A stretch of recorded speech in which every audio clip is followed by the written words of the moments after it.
This story happened when I was 19 years old on Christmas Eve. It's one of those nights that just sticks with you.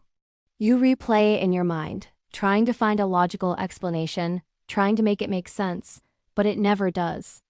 And every year, when the festive lights start to twinkle and the carols begin to play, a little piece of that fear comes creeping back. That particular year, my parents decided to spend Christmas with my grandparents. They lived a few states away, so it was a big trip for them. A whole week of family, food, and festivities.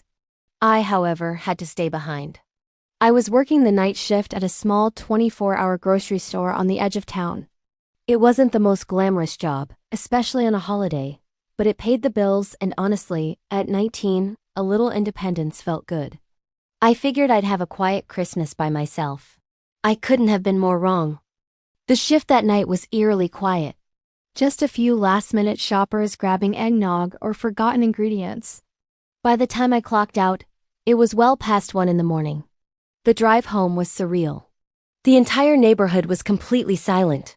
It was around 1:30 a.m. on Christmas morning, and it was like the world was holding its breath. Every single house was dark.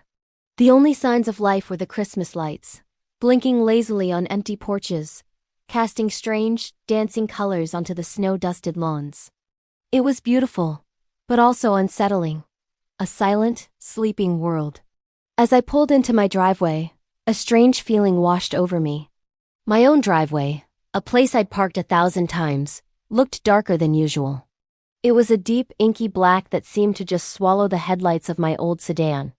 I turned off the engine and the silence became even more profound. I remember just sitting there in my car for what felt like a full minute, just staring at my front door. I don't know why. There was no logical reason for it, but a deep-seated instinct told me that something was off. It was a primal sort of feeling, the kind that makes the hair on your arms stand up. The kind you learn not to ignore. Eventually, I shook it off. I was just tired. It was late. My mind was playing tricks on me. I grabbed my bag, stepped out of the car, and the cold night air hit me like a slap in the face. The snow crunched under my boots. I walked up the short path to my porch, fumbling for my keys in my pocket. And that's when I heard it. The moment I stepped onto the first wooden plank of the porch, the sound cut through the silence. Footsteps. They were slow and heavy, a steady, deliberate rhythm. It sounded like heavy work boots crunching on concrete or gravel. My first thought, my most rational thought, was that it was a neighbor. Maybe someone taking their dog for a late-night walk, or someone else coming home from a late shift, just like me. I paused, keys in hand, and slowly turned my head to scan the street. Nothing. The street was completely empty. No movement. No shadows shifting in the moonlight. Not a single car passed by. It was just me and the silent, sleeping houses. The stillness was absolute. I told myself I was imagining things. The wind, maybe? The house settling? But the sound had been so distinct. So real. I turned back towards my front door, dismissing it as my tired brain being overly imaginative. And then the footsteps started again. This time they were closer, unmistakably closer. And they were coming from behind me, right behind me. I felt my stomach drop into my shoes. A cold wave of pure dread washed over me. I didn't turn around right away. I couldn't. I was frozen in place, a statue on my own front porch. My keys were shaking so violently in my hand they sounded like tiny, terrified bells. My mind was racing, trying to process what was happening. Who could possibly be standing behind me in the dead of night in my silent neighborhood? I stood there, listening to my own frantic heartbeat, waiting. Waiting for a voice, a touch, anything. But there was only silence. And then my doorknob jiggled. It was a sharp, metallic sound that shattered the stillness. Someone was actively trying to open my front door. My locked front door, but I was still outside. My key wasn't even in the lock yet. The person, or whatever it was on the porch with me, standing between me and the door, trying to get in. That single, impossible fact finally broke my paralysis. Adrenaline surged through me and I spun around. Nothing. There was no one there. The porch was empty. The yard was empty. The street was completely, utterly empty. It made no sense. I had heard the footsteps. I had heard the doorknob. But my eyes were telling me I was alone. There was no time to try and understand it. My only thought was to get inside. Get inside and lock the door. My hands were trembling so badly, it took me 3 tries to get the key into the lock. The click of the tumbler turning felt like the loudest sound in the world. I threw the door open, scrambled inside, and slammed it shut behind me. I didn't just lock it. I threw every bolt, slid the chain across, and even wedged a chair under the knob. Just like in the movies. My back was pressed against the cool wood of the door, and my heart was pounding so loud I could hear the blood rushing in my ears. I stood there in the dark entryway, gasping for air, trying to calm myself down. For a few minutes, there was only the sound of my own ragged breathing. I thought it was over. I thought whatever it was, I had escaped it. I was safe inside my locked house. I started to let out a shaky sigh of relief, my shoulders slumping. And that's when I heard the next sound. It came from upstairs. Something started to walk. Slow, heavy, footsteps, moving across the floor of my bedroom. My bedroom. The same heavy, deliberate tread I had heard outside on the porch. Thump. Pause. That was pacing back and forth, directly above my head. The blood in my veins turned to ice. Every rational thought evaporated, replaced by a singular, terrifying certainty. Whatever had been on the porch with me, it wasn't outside anymore. It was inside the house. It had been inside the whole time. And I clearly remembered. I lived alone. I spent the rest of that night huddled in the downstairs bathroom, the smallest, most windowless room in the house, with the door locked. I didn't move until the sun came up, painting the sky in shades of orange and pink. The footsteps eventually stopped, but the feeling of being watched never did. To this day, I have no explanation for what happened that Christmas Eve. I don't know who or what was walking through my house that night. But sometimes, when the holidays roll around, usually late at night on Christmas Eve, I'll be sitting in my living room and I'll hear it. A faint sound from down the hallway. Slow, heavy footsteps. And I'm reminded that some things just can't be explained away. This all went down when I was in my late 20s, living in a small second-floor apartment. It was the kind of place you get when you're just starting out, cheap, quiet, and honestly, perfect for a loner like me. The building was old, with that certain character that comes from decades of people living their lives within its walls. I liked it. It felt safe, secluded.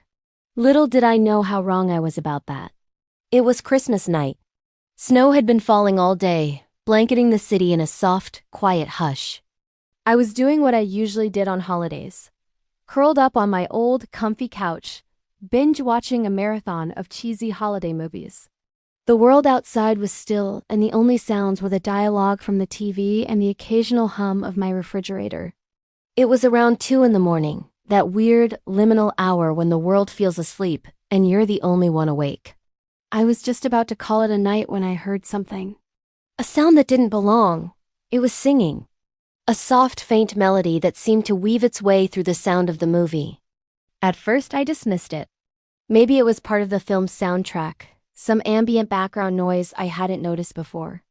Or maybe it was one of my neighbors, filled with a bit too much holiday spirit. I reached for the remote and hit the mute button. The silence in my apartment became absolute, and that's when the singing became clearer. Much clearer. It wasn't coming from the TV, and it wasn't coming from inside the building. It was coming from outside my window. Someone was singing a Christmas carol, Silent Night, I think, but it was wrong. The melody was there, but the tempo was excruciatingly slow. Each note dragged out as if the singer was struggling for breath. The voice was thin and raspy, and it had this unsettling quality, like it was being sung through a strained, forced smile. It sounded so close, disturbingly close. It felt like whoever was singing was standing right on the other side of the glass. My heart started to pick up its pace. A cold feeling, completely unrelated to the winter night, began to creep up my spine. Who would be singing outside a second-floor window at 2 in the morning on Christmas? It didn't make any sense. Every logical explanation I tried to come up with fell apart. There were no carollers out this late. And there was no balcony, no fire escape, Nothing for anyone to stand on outside my window. Just a sheer drop to the dark street below. I slowly got off the couch, my feet making no sound on the old wooden floor. My eyes were locked on the window, on the heavy curtains I kept drawn for privacy. As I crept closer, the singing suddenly stopped. The abrupt silence was almost more terrifying than the song itself. I stood frozen in the middle of my living room, straining my ears, every nerve in my body on high alert.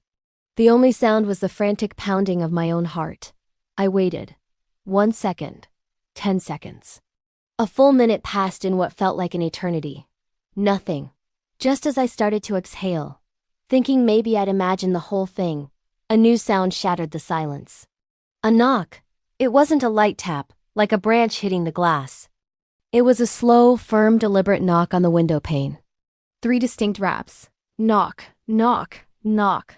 The sound was so solid, so real, it sent a jolt of pure adrenaline through me. Someone was out there, someone was at my second-floor window. My breath hitched in my throat. I didn't know what to do. My mind was racing, trying to process the impossible. Should I call the police? What would I even say? There's a man floating outside my window? They'd think I was crazy. Curiosity, that stupid, powerful human instinct, got the better of me. I had to see. I had to know what was on the other side of that curtain. My hand was trembling as I reached out. I moved with agonizing slowness, inching my way toward the window. My fingers brushed against the coarse fabric of the curtain. I took a deep, shaky breath and pulled the edge back, just a tiny fraction of an inch, creating a sliver of a gap to peer through. My eyes scanned the area directly in front of the window. Nothing, just the dark, swirling snow against the blackness of the night.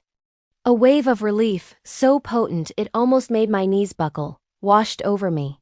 I was just hearing things. My sleep-deprived mind was playing tricks on me. But then, my gaze drifted downwards, to the street below, and my blood ran cold. There, standing directly under my window, in the faint glow of a distant streetlight, was a figure.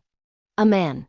He was wearing a dark, heavy coat and a red Santa hat, the white pom-pom on top swaying slightly in the wind.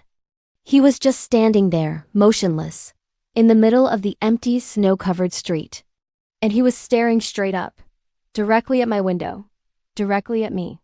As our eyes met, a slow, wide smile spread across his face. It wasn't a friendly smile. It was a predatory grin, all teeth, that didn't reach his eyes. His eyes were dark, empty voids. He just stared and smiled, a silent, menacing statue in the falling snow. Then, with a slow, deliberate motion, he raised a gloved hand and waved. It wasn't a cheerful holiday wave. It was a slow, beckoning gesture. An invitation. A primal scream built in my throat, but I choked it down. I stumbled backward, away from the window, my heart hammering against my ribs like a trapped bird. I slammed my back against the far wall, my eyes still fixed on the curtain, expecting that horrifying face to crash through the glass at any moment. I couldn't breathe. I couldn't think. I just stood there, paralyzed by a fear so profound it was almost physical. After what felt like hours, I finally found the courage to look again. I crept back to the window, my whole body shaking uncontrollably. I pulled the curtain back more forcefully this time, ready to confront whatever was out there. The street was empty. The man was gone. There was no one.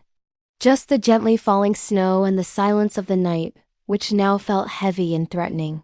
I didn't sleep a wink that night. I sat on my couch, wrapped in a blanket, with every single light in the apartment turned on. I kept replaying the image in my head. The man in the Santa hat, his chilling smile, that slow wave. I tried to rationalize it. A prankster? A drunk? But how did he knock on my window? How did he know I was looking right at that moment? The questions just circled endlessly in my mind, each one more terrifying than the last. The first rays of dawn finally broke through the darkness, and I had never been so grateful to see the sun. The morning light made the world seem normal again, safe. I convinced myself it had all been a nightmare, a vivid hallucination brought on by exhaustion and holiday loneliness. It had to be. Feeling a bit braver in the daylight, I decided to go outside for some fresh air to clear my head. As I was putting on my coat, I glanced out the window one last time. Everything looked normal. The street was covered in a fresh layer of untouched snow, except for a single set of footprints leading away from the spot where the man had been standing. But then I saw something else. Something that made the fear from the night before come crashing back, 10 times stronger. On the brick wall of the building, directly beneath my window, was a series of muddy footprints. They started at the ground and went straight up the wall. Perfectly formed footprints, pressed into the brick and mortar, leading all the way up to my windowsill, and then stopping. As if someone had simply walked up the side of the building. My apartment was on the second floor. There was no ladder, no scaffolding, nothing. Just a sheer, vertical wall. And a trail of impossible footprints. I never felt safe in that apartment again. Every creak of the floorboards, every gust of wind against the window pane, sent a fresh wave of terror through me.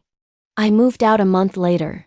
Sometimes on cold winter nights, especially around Christmas, I think about him, the man in the Santa hat.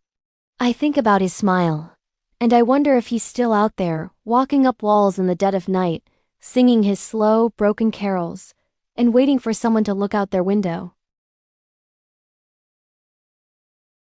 This story still makes my hands shake just thinking about it, even after all these years.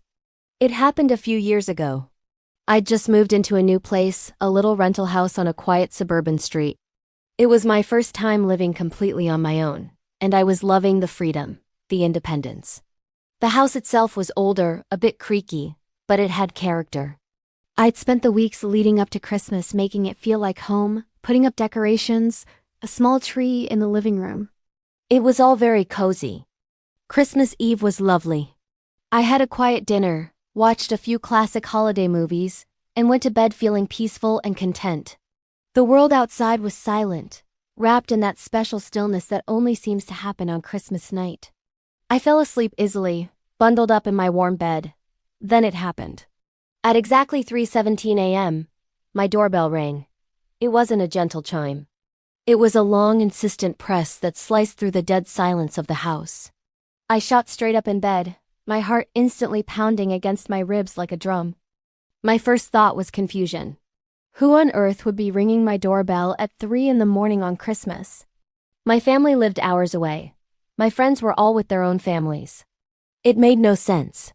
For a moment, I just sat there, frozen, listening. The house was silent again. Maybe I dreamed it. Maybe it was the house settling, one of its creaky old noises that I was still getting used to. I was just about to lie back down, to dismiss it as a figment of my imagination, when it rang again. This time it was shorter, just a quick, sharp jab. But it was undeniably real. A wave of pure ice washed over me. Every rational explanation evaporated. This wasn't a mistake. Someone was at my door. Intentionally. In the middle of the night. The wooden floor was cold against my bare feet. I grabbed my phone from the nightstand, its screen a blindingly bright light in the pitch-dark room. My hands were already starting to tremble. I knew I shouldn't go to the door. Every horror movie I'd ever seen screamed at me to stay put, to call the police. But a morbid, overpowering curiosity took hold. I had to know who was out there. I crept out of my bedroom and into the narrow hallway. The layout of the house was simple, a straight shot from my bedroom to the living room and the front door. With each step, the old floorboards groaned under my weight. The sound seemed deafening in the oppressive silence. It felt like I was announcing my every move to whoever was waiting outside. My breath hitched in my throat. I held my phone up like a weapon, its dim light barely cutting through the shadows that danced and stretched around me. As I got closer to the door, my heart hammered so hard I could feel it in my ears. The only light came from the faint glow of the street lamp outside, filtering through the blinds and casting long, eerie stripes across the floor. Everything was still. I tiptoed to the front door, my back pressed against the wall. My hand, slick with sweat, reached for the peephole cover. I flipped it open with a tiny metallic click. I held my breath and pressed my eye against the cold glass. Nothing. Absolutely nothing. The porch was empty. The small front lawn was deserted.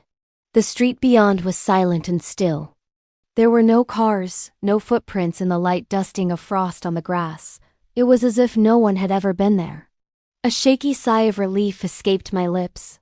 It must have been a prank. Annoying, terrifying, but just some kids playing a stupid game. I felt a surge of anger mix with the fading fear. I decided to open the door, maybe to yell out into the empty street, to vent my frustration. I fumbled with the locks, my fingers clumsy. I turned the deadbolt, unlatched the chain, and pulled the heavy wooden door inward.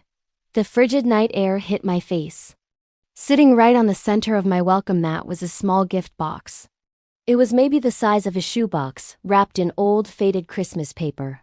The paper was dirty, grimy, as if it had been stored in a damp basement for decades. A once red bow, now a dull, sad-looking thing, was stuck on top. It looked completely out of place on my clean doorstep. My blood ran cold all over again. Someone had been there. They had left this. I hesitated, staring at the box as if it were a venomous snake. My mind was screaming at me to slam the door, to leave it, to pretend I never saw it. But that same morbid curiosity that had pulled me from my bed now compelled me to pick it up. My hand was shaking so badly I almost dropped it. It was surprisingly light. Tucked under the ribbon was a small, plain white tag. I squinted in the dim light to read the spidery, handwritten scrawl. 4 simple words that shattered my world. It said, "For you." I watched you sleep. The phone fell from my hand and clattered onto the floor. I couldn't breathe. I couldn't think. The words just echoed in my head. I watched you sleep. I watched you sleep. My gaze flew to my bedroom window, visible from the front door. The blinds were closed, but were they closed all the way?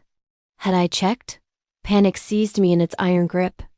I snatched the box, scrambled back inside, and slammed the door shut. I locked everything, the deadbolt, the chain, the little knob lock. I stood with my back against the door, hyperventilating, clutching this horrible little box to my chest. I should have called the police right then. I should have thrown the box in the trash. I should have done 100 other things. But I didn't. I don't know why. Maybe it was shock, or maybe some part of me needed to know what was inside, to understand the full scope of the nightmare I was in. I carried the box into the living room and set it on the coffee table right next to my little Christmas tree. It looked so sinister sitting there amidst the festive decorations. I stared at it for what felt like an eternity, my mind racing. I watched you sleep. How? How was that possible? Finally, with a resolve I didn't know I possessed, I sat on the floor and began to open it. My fingers fumbled with the dirty ribbon. I tore at the grimy paper. My breath caught in my throat, and a small, strangled gasp escaped my lips. The box was filled with photographs. My hands trembled as I lifted the top one. It was a picture of me asleep in my bed. My mouth was slightly open, my hair a mess on the pillow. I frantically dug through the rest of the pictures. Me, asleep, a close-up of my face so close I could see the texture of my skin. And the most terrifying one of all.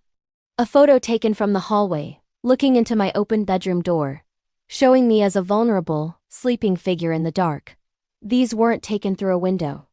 These were taken from inside my house. Someone had been in my room while I slept.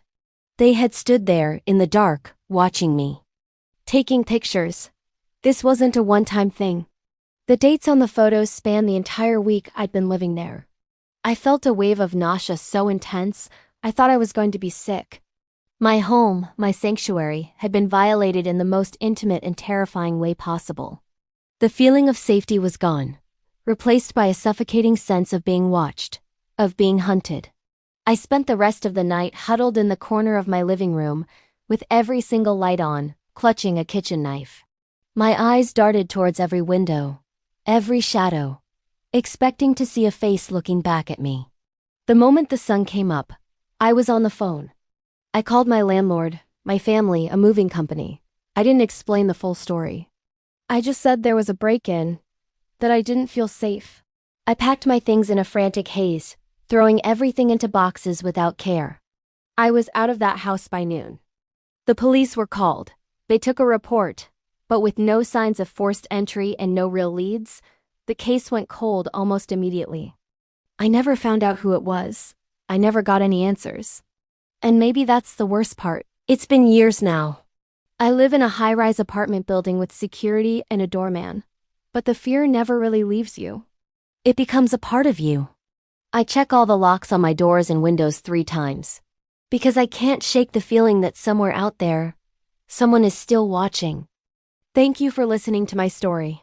Stay safe out there, and be sure to subscribe for more.